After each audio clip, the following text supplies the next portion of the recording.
Hey everyone, I hope you're doing well. In this video, I will show you how to add Coinbase to your Coinly.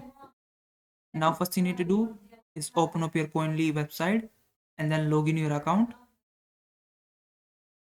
Then you need to click on this wallets option from the top menu. And from this list of wallets, you have to select Coinbase.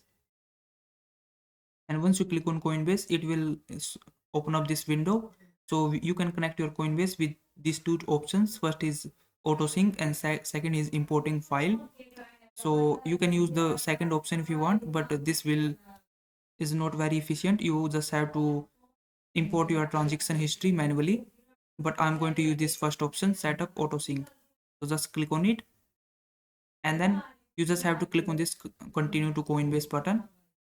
Then it's going to open up your Coinbase website. You just have to log in your account, and then on this screen you just have to click on this checkbox and then click on this allow access. And once you do that, your Coinbase will be connected or added in your Coinly. I hope this video was helpful. Please like this video and subscribe to my channel.